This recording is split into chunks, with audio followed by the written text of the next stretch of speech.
It is unfortunately very, very common to be in your 40s and be unhappy. How did you get here? And more importantly, how do you fix it? Overachieving at work has become the priority for our generation. And while you never quite feel successful, you are chasing a specific monetary goal and title. You're working all the time, but it's okay. You have a plan in sight, and this isn't forever. Until you reach that goal and you don't feel how you thought you'd feel. You're still unhappy and not where you want to be. You start wanting to make changes, where you live, where you work, and the relationship. But none of these will get you what you want. I know, I see it all the time, and that's why I'm talking about this today. I'm Lisa Gornall. I'm a medium and mindset and energy strategist, and the majority of my clients are women, and they come to me when they realize they're unhappy and this life that they've created, it's not working. Oftentimes, they no longer want to be with their partner, their husband, their significant other as things stand. The job, it's not enough anymore. The life, it's not where you want it to be. And reaching your goals is no longer fulfilling like it was in your 20s. You want more, but you don't know what that more is or how to get there. There's a few things that brought you to this point, and there's a few things you can do to get back on your best path. Yes, you have one. This unhappiness left unchecked in the areas is a recipe for disaster, not fulfillment or happiness. So the first thing is that your success mood is in overdrive. Your success mood is your energetic drive to do more, make more. And it is something that you come into this life with from past life experiences and from your childhood. What are you trying to prove in your work and in your relationships? Are you proving that you are worthy, enough, and or love? It can be one or any combination of these things. I find most people are proving two of these things, rarely all three, but I do see that happen. Here's the thing. If you are overworking at work and overgiving in your relationships, people don't see the value in that. It's actually quite the opposite. When you're trying to prove something, all people see is that you're trying to prove something, and they often take advantage of you. This keeps you stuck in a constant loop of overworking and overgiving until you burn out, you get sick, or you get injured.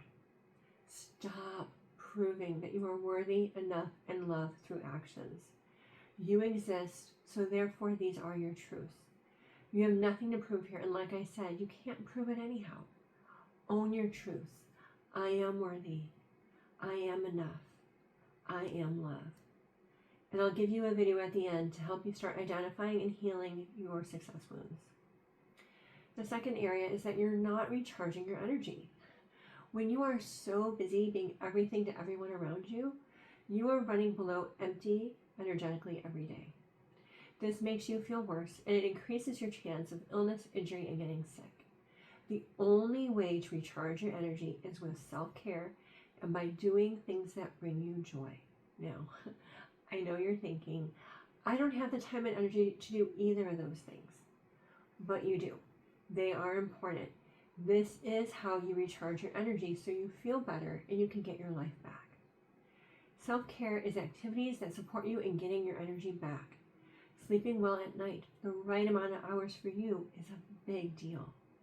Most in their 40s, they're not getting enough sleep, and this literally impacts everything.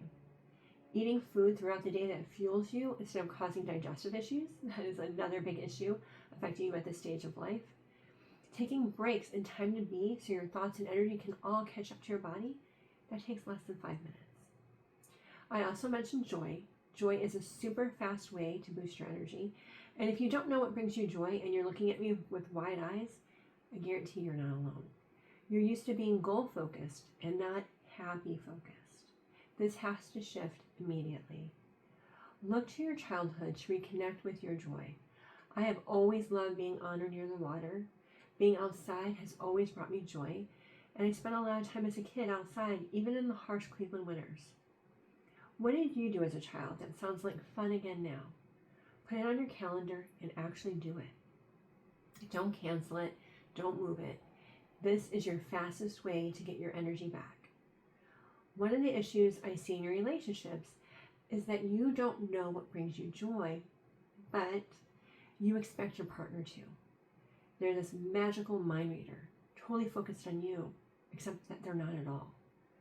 Finding your joy is something to do without your partner. And once you find some things to do, invite them to do it with you. And likewise, do things with them that bring them joy. Joy is seriously missing in our culture, and it's crazy because it's what you look forward to doing when you're not working. It's how you stop working so much. Another area is neglect in your relationships.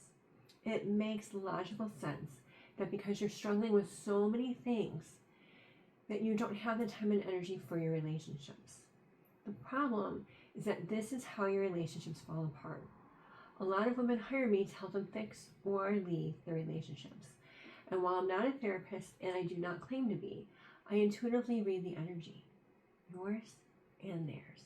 Because your side of the story is only one side. They have a perspective as well that you haven't even looked at because you're so busy. Relationships are the most important thing to women.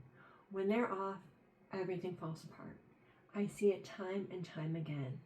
I have helped save 3 marriages just in the last month with my current client base.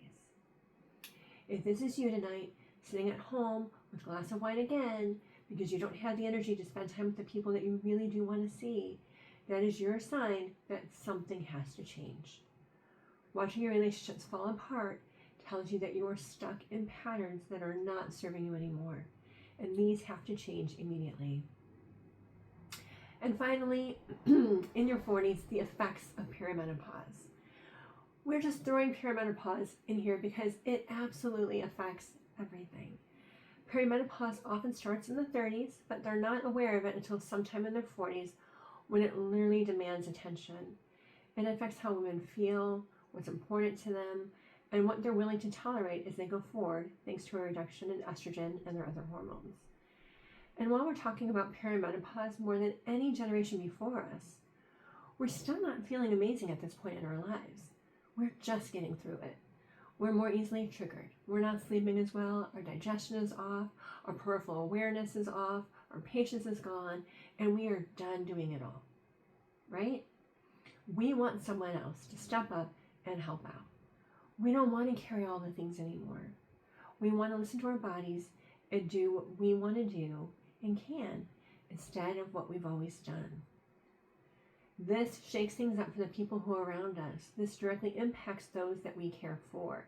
And this is the final straw for most women, and it's why most women are willing to end relationships after decades, because they don't have the time, the space, the energy, or the capacity to fix another thing. I don't care. That's the theme. In this phase of life, women start clearing their plates off. They need peace, balance, and support in ways that they didn't accept before. So whether you're the woman or the partner to the woman, know that this is when the list of things that make you unhappy becomes absolutely intolerable. And she starts getting rid of things she can no longer take on. This is the final straw for the woman in her 40s. If you're her partner and you're not communicating and you're pulling away, she's probably going to let you. Not because she doesn't love you, but because she's at capacity. This is a time when clear communication becomes key. Key. Don't assume anyone knows anything. Say it. If they don't hear you, say it again. If they don't understand, say it in a different way or at a different time. But the key to this phase of life is clearly communicating. Be real, be honest, be vulnerable. It is the only way through. They say it's a midlife crisis, and it can be. I like to call it a turning point. When nothing makes you happy and you have a lot to be happy for, it is time to make some changes to get new results. And often the answer is not burning everything down and changing everything. It's really not. The answer is in fixing the things that really have to be fixed and no longer ignored. It's not ignoring your body's messages.